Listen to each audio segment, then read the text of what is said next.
atividades aí do curso nosso, né? Mas ainda não tivemos nenhum dos nossos encontros, por falta, né? Igual eu expliquei para vocês lá, por falta de comparecimento realmente. Mas como hoje você está, vamos lá, né? Bora retomar aí algumas situações da literatura modernista, né?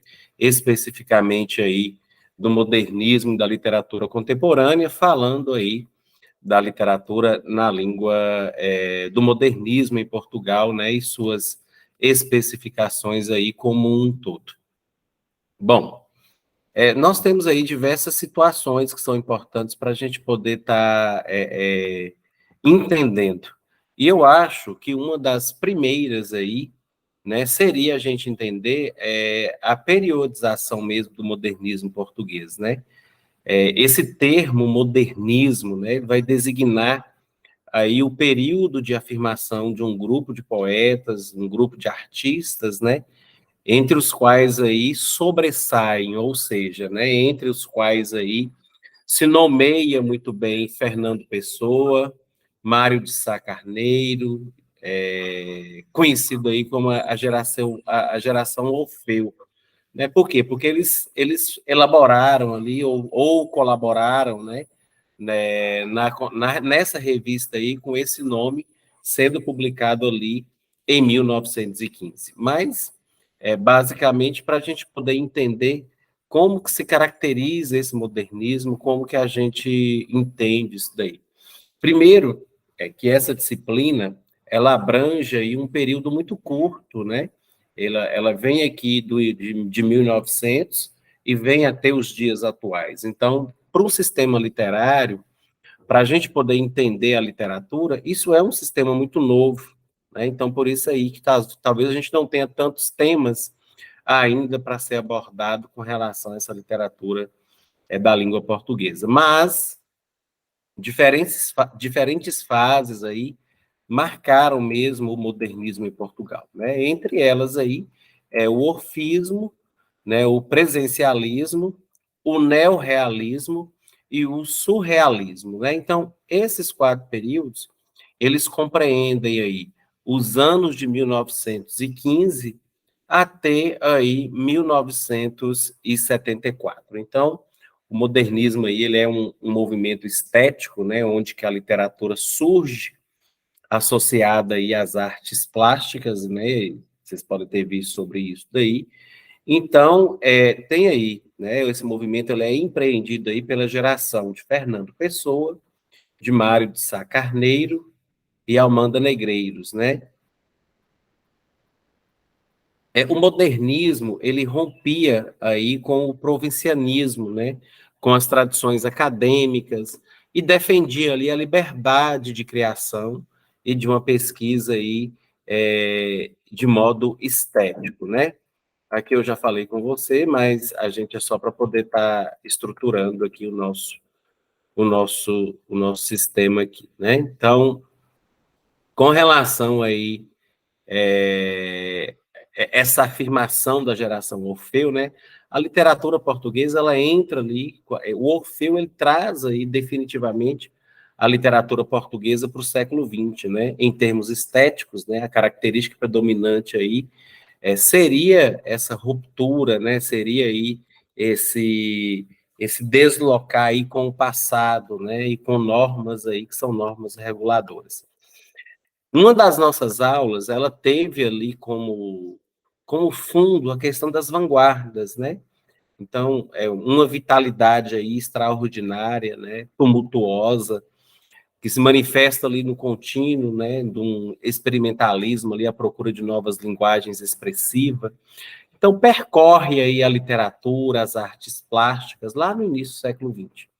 Então, surge ali, uma após outra, né, devagarzinho ali, as vanguardas, né, que o que nada mais é do que aquele grupo de escritores ali, de artistas plásticos, né, que elaboram ali programas, lançam manifestos, né, organizam ali conferências ou eventos ali com a finalidade de desestabilizar ali as convenções que regem ali a comunicação na sociedade burguesa, né? E uma dessas, deixa eu ver se eu coloquei aqui no slide, é a questão do futurismo. Isso aqui só para a gente poder visualizar mesmo aí cada um deles, né? Mas aqui a gente já entende isso daqui. Mas o futurismo, só para você fazer uma leitura aí, caso depois vocês olhem, né? Ele alcança ali uma enorme projeção, né? Pela maneira até radical, né, com que recusa ali todas as formas artísticas, né, tradicionais até então em Portugal, né? Então ela acaba julgando ali inadequadas essa nova civilização das máquinas, né, criada ali pela Revolução Industrial. Então, dentro do manifesto ali do futurismo, né, foi colocado ali em Paris, tem um escritor italiano, Marinetti, né, que também é tema aí de alguns das nossas falas nas videoaulas e alguns exercícios também. Ele contrapõe ali a literatura do passado, né, que exaltou até hoje essa imobilidade pensativa, né, o êxtase e o sono, né, uma nova literatura que exalte ali um movimento agressivo, né, um movimento doentio ali para Portugal. Então, seria ali uma beleza para o moderno, né, grandes situações ali. Agora, algo entusiasta ali ao mundo moderno, né, por parte aí do futurismo, ele vai contrastar ali com a atitude, né, de artistas de outros ramos, né, de outras escalas, digamos assim.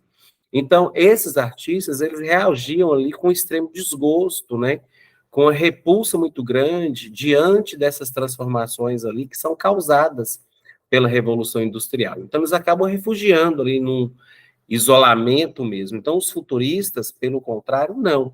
Eles queriam fazer uma intervenção, né, ativamente na vida social, na vida política das nações ali, para poder destruir tudo que estava ali a expansão da energia vital dessa questão moderna, né? Então, a experiência das vanguardas, ela teve ali um efeito bastante diferente na área da literatura, na área das artes plásticas, né?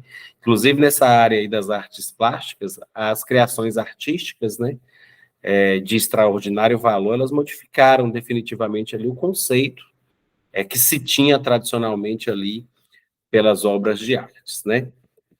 Só para destacar um aqui, para a gente poder entender outras situações aí.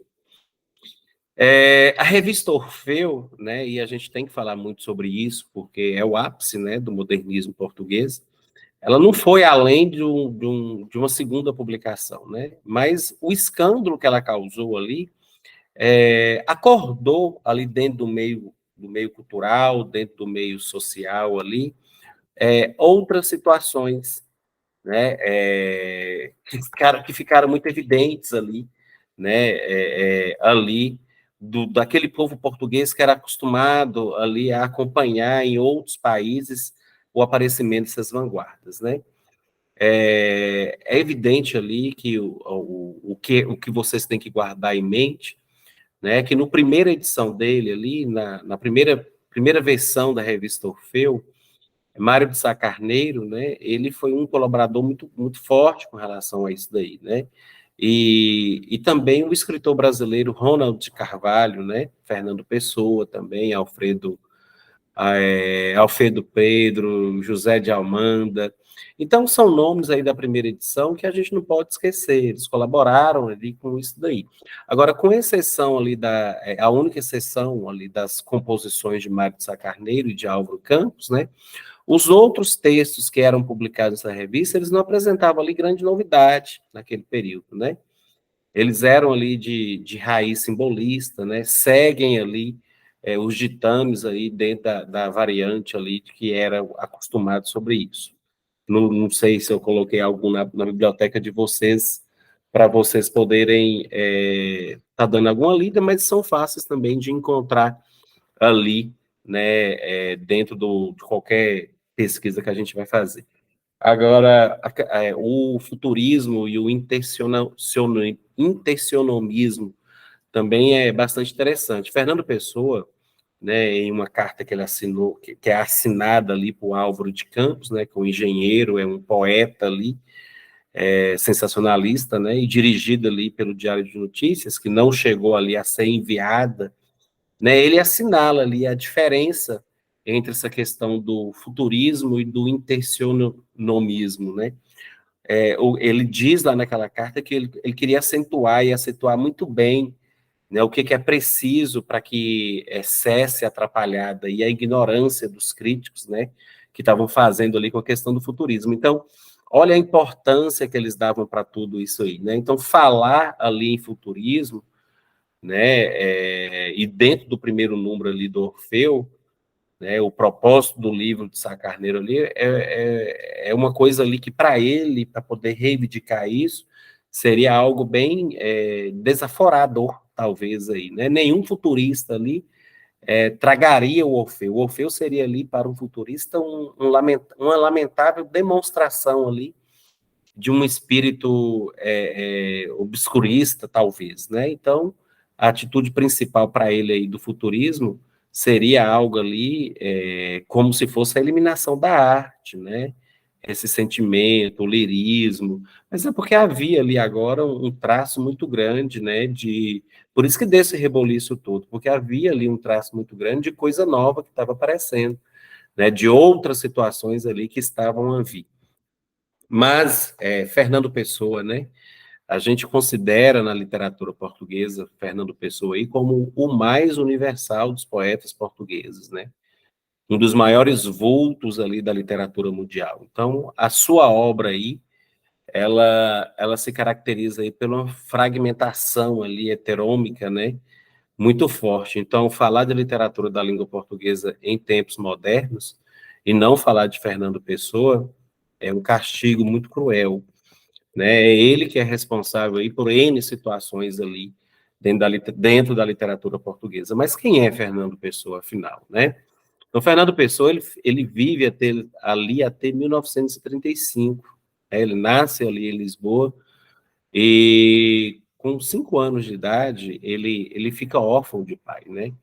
Então, em consequência disso aí tudo, do segundo casamento da sua mãe aí, com o cônsul de Portugal na África do Sul, ele parte ali, né, para poder viver outra vida, né, e ele e é lá onde ele vai fazer ali a sua formação escolar, né, lá nos seus estudos primários, até o ensino médio, né, os complementos educacionais dele lá.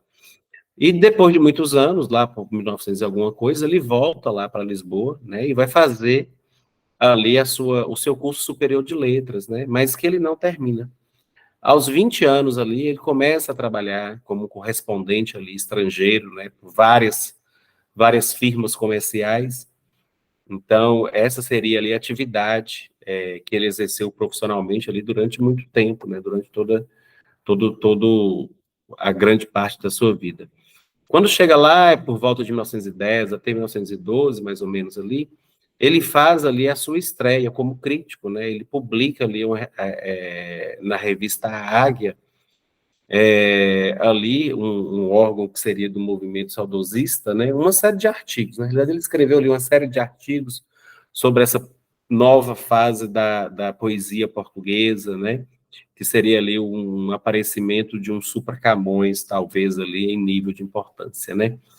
Então ele se dá ali em 1914, 15 ali a sua estreia como poeta, né? Então em 1915, naquele período ali, com outros jovens escritores ali, Mário de Sá Carneiro, né, que manteve ali aquela correspondência, ele vai lançando aí, sob forte influência também, a revista Orfeu.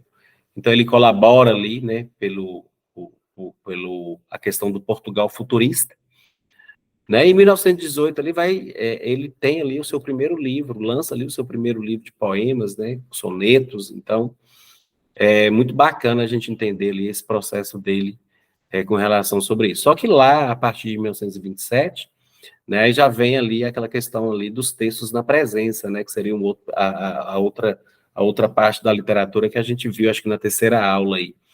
E lá em 34, ele termina ali a sua mensagem, né, ele termina essa obra que chama A Mensagem, ou Mensagem, se eu não me engano, e que é atribuído ali o prêmio, né, de segunda categoria ali de um concurso literário, né, que era promovido ali pela Secretaria de Propaganda Nacional de Portugal, né? Então, ele morre ali no Hospital São Luís, dos franceses em Lisboa, em 1935. Então, digamos que a passagem dele foi uma passagem muito curta, né? Para quem tinha tanto assim, como é que eu posso dizer? Que tinha tanto para poder falar, né? Tanto fez pela literatura portuguesa, tanto revolucionou dentro da literatura portuguesa que a gente entende que a passagem dele foi uma passagem curta. Deixa eu achar aqui alguma outra situação para a gente poder estar tecendo aí também. Não, com relação à pintura, talvez pelas gerações, né? Mário de Sá Carneiro também é um nome muito forte na literatura portuguesa, importantíssima, e Almanda Negreiros, né? São nomes aí que a gente, vocês encontraram, claro, nas atividades aí, e que vai até hoje. Ah, tá, algo muito importante para a gente lembrar, seria ali esse contexto, né, essas características, que como eu não tive encontro com vocês, a gente não falamos sobre isso. Mas um dos acontecimentos aí que marcaram decisivamente ali mesmo a vivência em Portugal no século XX foi ali o golpe de Estado que aconteceu em 1926, né? E que deu origem ali a uma ditadura militar. E, consequentemente, óbvio, né? O Estado Novo. Agora, o que aconteceu dentro do contexto político, né? Grave, tente relembrar isso que eu vou dizer para vocês, porque, né, faz parte aí do básicozinho mesmo, né? Em 1926, um golpe militar aí, que era liderado ali pelo general Gomes da Costa, né? Ele seria ali um antigo combatente da Primeira Guerra Mundial, substituiu aí a Primeira República, né, por uma ditadura ali militar, e que culminou ali na criação do Estado Novo, né, esse regime ali autoritário que se manteve até a Revolução ali de 74. Lá em 28, Antônio de Oliveira Salazar, né, bastante conhecido esse nome aí, ele torna-se o ministro das Finanças. E em 32, após ganhar ali progressivamente um prestígio bastante crescente ali a nível político, né, um antigo professor ali da Faculdade de Direito de Coimbra, né, torna-se presidente do Conselho de Ministros, né. E a Constituição Política da República Portuguesa ali marca ali o início desse regime de Estado Novo. Então, a semelhança ali do que sucedeu em outros regimes autoritários, não só em Portugal, mas eu falo com relação à França inteira, né, como Benito Mussolini na Itália, Francisco Franco na Espanha, ou até mesmo Adolfo Hitler, né, lá na Alemanha, né, este sistema político ali de moldes fascistas, ele centrava ali na figura do líder, né, razão pelo qual aí Salazar, ele era encarado aí como se fosse talvez o salvador da pátria, né. Agora, além disso ali, ele se apoiava ali no modelo de partido único, que seria ali a União Nacional, né, que passou ali a designar em 1970 e já sob ali o comando de Marcelo Caetano, essa ação nacional popular. Então, muito embora ali se realizasse eleições, né, essas assim, elas eram a partida mesmo, né, comprometidas ali pela perseguição movida pelos partidos de oposição, o Partido Comunista Português, ele foi obrigado a sobreviver ali na clandestinidade, né, além disso aí os resultados eleitorais daquele período eram sempre fraudados, né, manipulados ali, de modo a sempre dar a vitória ali ao candidato ou à lista ali de apoiadores pela União Nacional. Então, o caso mais flagrante ali que sucedeu nas eleições presidenciais foi a de 58, né, em que o Humberto Delgado ali, que ficou conhecido ali como General Sem Medo, né, ele se candidatou à presidência da República ali como opositor a Américo Tomás, que era ali apoiado, né, pela União Nacional. Então, quando interrogado ali sobre que medidas que ele tomaria com relação a Salazar, caso ele fosse eleito, o Berto Delgado ali, ele não hesitou, né, em proferir ali uma frase que se tornou até histórica. Obviamente, vou demiti-lo, né? Quem já assistiu muito nos vídeos, né, sobre a literatura desse período, né, ou a história desse período em Portugal, não vai esquecer dessa frase dele. Obviamente, irei demiti-lo.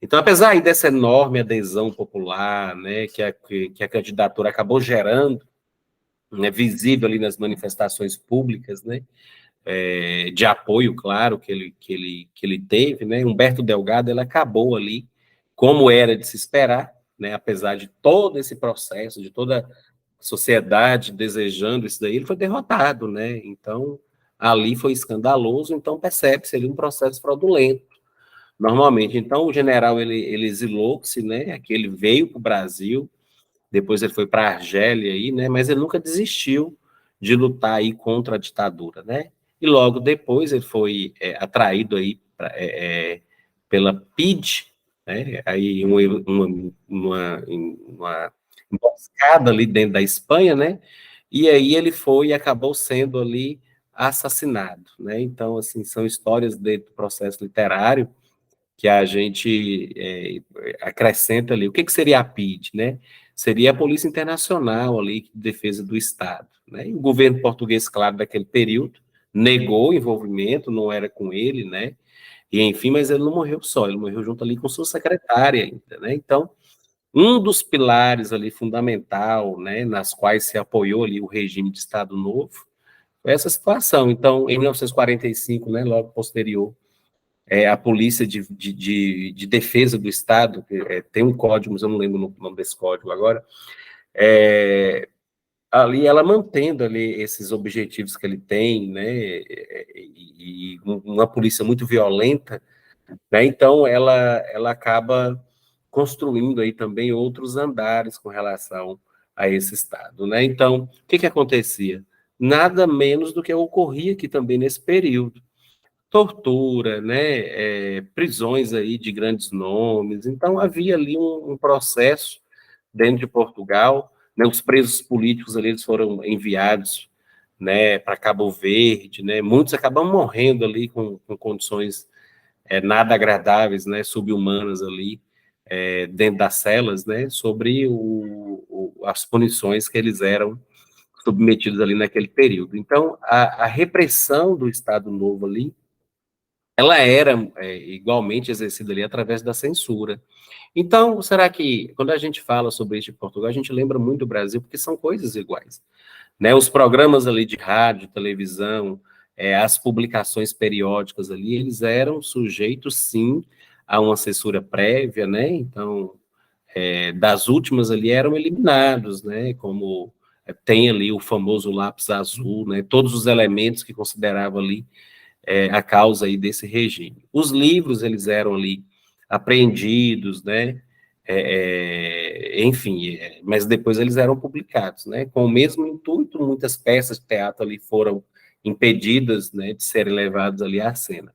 Então, como é claro, como é evidente ali, a produção da escrita de muitos autores eram ali limitada pela consciência, né, de que suas obras poderiam ser posteriormente apreendidas aí, e foi isso que sucedeu aí com diversos romances, né, ali de diversos autores que por conta aí dessa situação, desse regime muito pesado ali.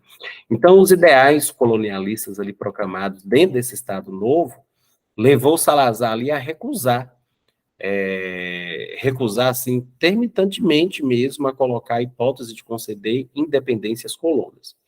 Então, por esse motivo aí, começou, né, em 1961, a Guerra Colonial, né, que é um confronto aí que desenrolou em Angola, Guiné, Moçambique, né, e foi até 74, então foram aí longos anos, com relação a cerca de 9, 13 anos, né, então a Guerra Colonial, ela teve uma importância muito forte ali, dentro do percurso histórico aí de Portugal, né? Na medida em que era aí um dos principais motivos de descontentamento dos militares, né?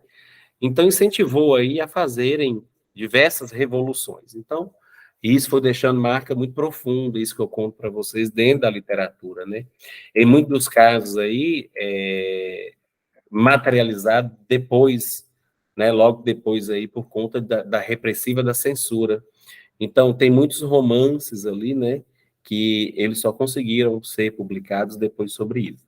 Mas quando a gente fala sobre essa pequena parte da literatura e da história portuguesa, né, o que a gente tem de tendência geral aí da literatura? O que isso traz para a gente aí, né, dentro desse processo moderno, dentro dessa construção de tempo? Parece que chegou mais alguém aí, a Lidiane. Então, o que a gente tem? Apesar dessa repressão, né, que é exercida ali pelo Estado Novo, né, o período anterior a 74, ele foi muito profícuo aí para a literatura portuguesa. Por quê? Porque ele foi marcado ali pelo aparecimento de muitos autores, né, que depois vieram a se consagrar, né, como se sucede aí em geral na literatura contemporânea. Nesse período aí, a maioria dos autores, ele seguiu ali um percurso bem individualizado, né, não se submetendo ali a princípios ditados ali por um grupo, né, ou por uma corrente, que é o caso do que a gente estava falando aí na aula número 2. Apesar disso ali, há que realçar mesmo a importância de um movimento que foi surgido ali lá nos anos 30 em Portugal, né? E quando a gente lembra dos anos 30 em Portugal, e de movimentos em Portugal, a gente tem que falar também do neorrealismo, né? Os seus ideais ali de defesa dos oprimidos, né, da denúncia dos problemas da sociedade, elas acabavam influenciando ali um grande número de escritores, mesmo que não diretamente associados a esse movimento, né, mas, enfim, mas acabava influenciando. Então, o compromisso social da literatura neorrealista, ela gerou polêmica ali por parte de autores, né, que defendiam ali a autonomia total da arte, né. Então, por exemplo, né, são os escritores que foram ligados ali à presença. Então, dentro, sequencialmente a isso aí, né, por volta de 1950, os princípios que são promulgados aí por essa revista, elas surgiram publicações ali, como a Távola Redonda, né, a Árvore, e que defendiam ali precisamente a independência da literatura com relação ali a qualquer tipo de compromisso ideológico, né, e também social. Então, essa defesa ali da autonomia da literatura, ela é levada ali ao extremo por grupos, né, como a poesia de 61, a poesia experimental, né, que já está, eu falo sobre isso dentro dos artigos que eu coloquei da biblioteca para vocês, né. Então, elas se propunham ali a trabalhar a linguagem como objeto artístico, né, como valor próprio. Então, é muito importante destacar, né, o surrealismo também, que é um movimento que afirma definitivamente aí, lá nos anos 40, né, 10 anos depois, e que se caracterizou ali pela tentativa de criação de uma nova realidade, através ali da valorização, né, dos processos de livre associação, né, do sonho, do inconsciente. Apesar ali da diversidade de caminhos seguidos ali pelos vários autores, né, e de suas diferentes opções estéticas, muitos textos literários ali revelam, né, ali uma consciência bem séria, bem profunda dos problemas em que o Portugal se debateu durante a ditadura, né? Tendo contribuído, claro, de maneira muito decisiva aí para incentivar uma reflexão bem mais crítica aí sobre o regime, né? Eu lembro que acho que foi nessa primeira aula a gente falou também da geração da presença, né? Ela ficou ali conhecida como o segundo modernismo. Deixa eu ver se eu coloquei alguma especificação sobre ela aqui. Geração presença, deixa eu ver, modernismo na pintura. Deixa eu ver, naturalista, cubista impressionista, são as tendências culturais.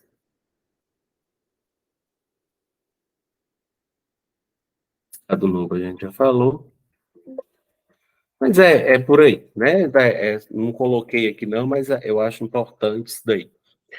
Essa geração da presença, né, ela ficou conhecida aí como o segundo modernismo, como eu coloquei para vocês aqui no início, né? Na medida que foi contribuindo aí, né, ela contribuiu de maneira decisiva aí para a difusão das obras, né, da revista Orfeu. Então, o primeiro volume aí da revista Presença, ela é publicada em 27, né, em 1927, lá em Coimbra.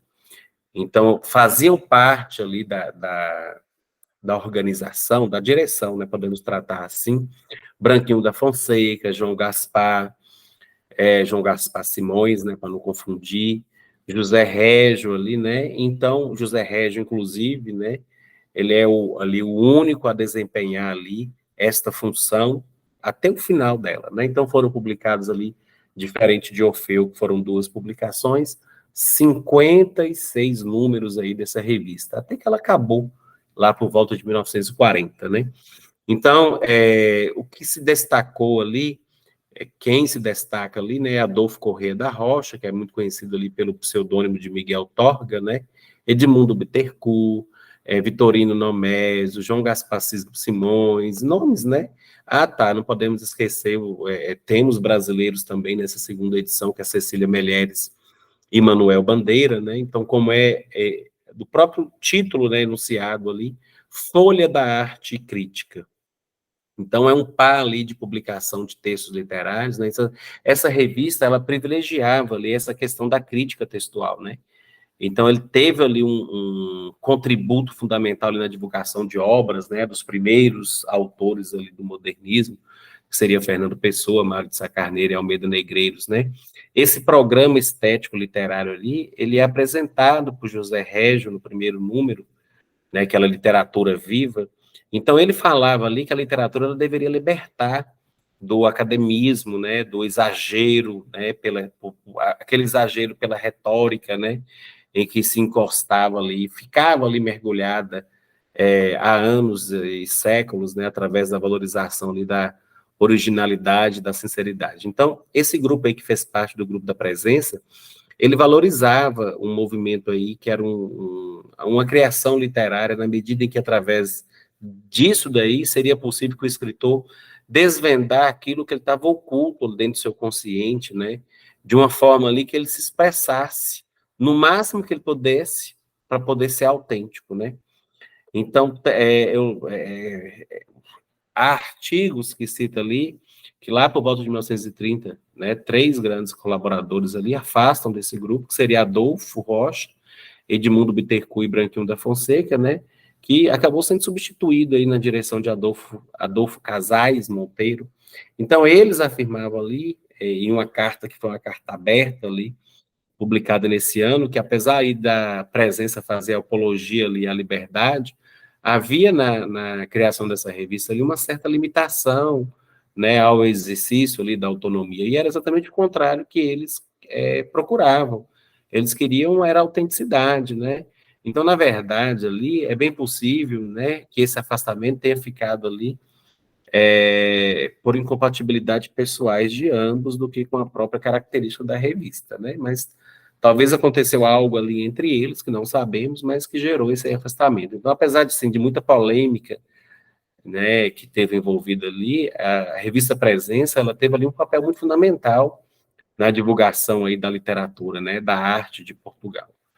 E aí, com efeito, além de ter contribuído aí decisivamente para a consagração aí dos elementos de Orfeu, deu a conhecer em Portugal, né, autores também estrangeiros, né, que a gente consegue ver nos artigos que eu coloquei ali posterior para vocês.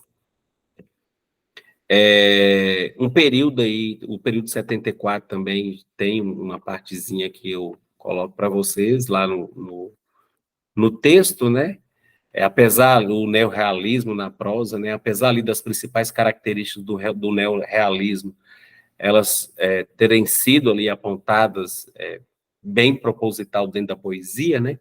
O objetivo do neorrealismo ali condunava ali, sobretudo, ali com a questão da ficção, né? Assim como esta nova referência ali tem como fim delinear as relações do neorrealismo com a questão da prosa, né? O neorrealismo, ele foi um movimento, pessoal, ali, que é muito impulsionado por essas ideias marxistas, né? Que acabou se desenvolvendo muito forte em Portugal durante dos anos 30 até os anos 50. Então, houve publicações, né, o marco da publicação aí, Guy Bells, né, considerado ali um marco decisivo da introdução do neorrealismo lá em Portugal, né? Então, tem muitas palavras ali que trazem, né, a epígrafe inicial, ilustra ali o objetivo desse movimento, né? Então, quando você pega o romance de Alves Rendol ali, ele diz que o romance, ele não pretende, esse romance específico que ele escreveu, né, não pretende ficar na literatura como uma obra de arte, né? Ele queria que fosse um documentário humano mesmo, fixado, né? Para que todo mundo, para que todos entendessem ali o que se passava ali sobre isso. Vale a pena procurar depois outros artigos também para vocês poderem consolidar aí esse sistema. Com relação ao teatro, eu não coloquei lá no material de vocês, porque é algo muito mais recente. Possivelmente a gente ainda vai ter muito que se falar sobre isso lá em Portugal, né? Para a literatura, enfim, né? Não precisamos chegar aí a esse ponto. Mas, enfim, alguns pontos fortes aí, né? Que vocês precisam guardar sobre essa questão aí do modernismo da literatura contemporânea aí em Portugal. Questão aí do orfismo, né? Do presencialismo, né? O realismo, surrealismo, que eu acho que fica bem claro, né? Enfim, mas fazer uma comparação, né? Assim como o modernismo aqui no Brasil, o modernismo, não sei se foi o dela de modernismo no Brasil com vocês, eu não lembro, mas o modernismo em Portugal, ele é fruto aí de novas concepções estéticas mesmo, né? E essas concepções, elas não estavam presas só em Portugal, na realidade, ela circulava dentro da Europa aí, bem no início do século XX, né? Então, irreverente, contestador, né? Ele rompe ali com os padrões até então que eram vigentes ali para propor essa nova linguagem, né? Isso, é claro, muito diferente daquela que é adotada ali pelos poetas românticos, né? Do simbolismo. Então, ela vai até o Estado Novo, que é que eu expliquei para vocês dessas barbárias aí, né? Na década de 70 e conta aí com esses nomes importantíssimos, né? Então, o que que eu não vou esquecer nunca? As quatro vertentes do modernismo: o orfismo, o presencialismo, o neorrealismo e o surrealismo, né? Não posso esquecer sobre isso. O orfismo, ele vai de 1915 a 1927, duas edições da revista Orfeu. Lembra aí que o orfista, né, não é orfismo, mas os orfistas aí, eles tinham, o objetivo principal deles era chocar a burguesia, né? Eles queriam apresentar ali uma poesia que fosse livre, né? Inserir aí a literatura portuguesa dentro de um cenário cultural dentro da Europa, né? Aquela época ali, ela estava ali sobre uma influência muito forte da tendência futurista anterior. Embora tenha desaparecido ali precocemente, né? Essas duas revistas aí apenas publicadas, mas ela deixa ali uma herança cultural muito forte. E acabou o quê? Essa herança, ela influencia novos artistas, né, para poder fazer ali novos aparecimentos, né, novas publicações. Acabou o Orfeu, aí vem o presencialismo, ou também chamado de presencismo, né? Então, esse momento modernista aí, ele tem esse nome por conta, né, da revista literária Presença, que é o que eu disse para vocês há pouco. Então, esse primeiro exemplar publicado lá é quase 1930, bem antes um pouquinho, mas tem a influência da revista Orfeu, né? Então, a gente vê a continuidade dessas ideias modernistas, embora os representantes tenham defendido aí uma literatura mais intimista, né, mais voltada aí para uma intercepção aí por a questão do experimentalismo, mas vai até 1940, né? Lembra aí que, em 1940 também é muito importante a gente lembrar, né? O mundo ainda, ele vivia ali sobre as tensões, né, que eram provocadas ali pela Guerra Mundial, né? Pela 1940, então nós estamos falando da Segunda Guerra Mundial. Então, o mundo ali estava, né, do jeito que a gente já sabe ali como que é. Após esse período, até 1974, a gente tem o neorrealismo, né, que ele surge ali em um contexto histórico-social bastante peculiar, bastante conturbado mesmo, né? A Europa, ela sofria ali com as consequências ali da crise econômica, né? Com a tirania dos regimes totalitários, né? Com a tensão que era provocada ali pela Segunda Guerra Mundial, Então, ali estava uma situação ali bem complicada mesmo. Então, o neorrealismo, ele teceu ali várias críticas, né, ao individualismo, né, ao esteticismo, né, então, temas ali como o presencialismo, né, e vai divulgando na literatura esse pensamento, que é o pensamento marxista, né, e a forte rejeição a esse socialismo utópico, né, então, tem ali as revistas, como exemplo ali, a Seara Nova, Sol Nascente, tinha uma revista chamada O Diabo, né? Então, eles divulgavam ali essa estética, né, neorrealista ali, dentro de Portugal. O surrealismo aí, para muitos que gostam da literatura portuguesa, inclusive eu prefiro aprofundar mais na literatura portuguesa até que a brasileira, né? Acho profundo, principalmente a de séculos anteriores, né? Então, mas para muitos estudiosos ali, o surrealismo ele é considerado aí a última fase do modernismo português, né? E ele tem como característica aí essa escrita automática, né? Um destaque muito grande aí para a livre associação de ideias, né? De palavras, a modificação das estruturas da realidade, né? Então, esses elementos eles são baseados ali nos conteúdos ônicos, né? Reafirma esse caráter figurativo, que já tinha até uma tendência, né, claro, a poder vir, porque esses movimentos eles não nascem sozinhos, eles nascem de influências, né? Então, tem ali muita coisa nova que nasce a partir desse período, né? A partir dessa situação. Então, quando a gente fala, por exemplo, desse grupo surrealista de Lisboa, né? A gente tem ali como título, né? Medo ou liberdade, né? Então, eles tratam ali do votar contra, né? De lutar mesmo aí. Então, as primeiras manifestações ali modernistas, elas têm um surgimento ali, né? Nesse período que é compreendido entre as duas guerras mundiais, né? Um período aí que é marcado ali por grandes transformações políticas, né? Em toda a Europa, não só em Portugal, e para nós também. Então, didaticamente ali, o modernismo português, ele tem início em 1915, né? A gente sabe com o lançamento aí. E inspira aí esses movimentos da vanguarda europeia, né, que desejava acabar aí, romper aí com esse convencionalismo, né, com essas idealizações românticas, né, que eram chocando ali, acabou chocando a sociedade dentro dali, daquela época ali como um todo, né. Então, primeira geração, o orfismo, a gente destaca Fernando de Pessoa, Mário de Sá Carneiro, Almeida Negreiros, né, Ronald Carvalho e outros ali, né, o nosso brasileiro. A segunda geração, o presencismo, vai lá José Régio, João Gaspar Simões, Branquinho da Fonseca e vai para frente.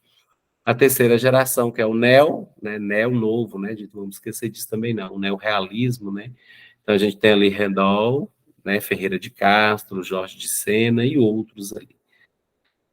Então, acredito ali que já dá para a gente fazer um regime, fazer um apanhado muito bacana ali, quando vocês pegam, né, as aulas aí também, e vai fazendo uma estudada dentro dos artigos, né. Não vamos esquecer jamais, né, gente, a sociedade portuguesa, ela vivia ali uma situação de crise aguda, né, como é que eu posso falar, até de desagregação ali de valores mesmo, né, os modernistas portugueses, eles dão uma resposta aí a esse movimento. Então, ele sacode ali, né, o acanhado meio cultural português e entrega ali, né, a vertigem dessas sensações de vida moderna, né, dessa velocidade, dessa técnica nova, né, até das máquinas. Então, era preciso esquecer ali o passado, né, comprometer ali com a nova realidade, interpretada ali, claro, cada um ao seu modo. Então, quando a gente vai estudar a revista Orfeu aprofundadamente, né, essa geração, ela publica ali uma poesia muito complexa, né, de difícil acesso, e é motivo desse escândalo, né. Então, eu acho que essa aula de hoje traz para a gente um resumo bacana aí, que dá para vocês poderem ler depois e corresponder aí à expectativa dessa disciplina, né? Possivelmente a gente vai ter mais algum encontro, eu não lembro, mas tem que ver o cronograma, né? Mas dá para a gente poder estar dizendo ali mais algumas coisas. Características do movimento do modernismo português, guardar em mente, né? A gente tem ali como característica essa atitude irreverente, né, com relação aos padrões estabelecidos, claro, a gente está rompendo ali uma história, nessa reação contra o passado, contra essa coisa clássica, né, estática, que estava vindo há muitas décadas, há muitos séculos aí. Então, a gente vê aí uma temática mais popular, né, mais individual ali, dentro desse universo, né.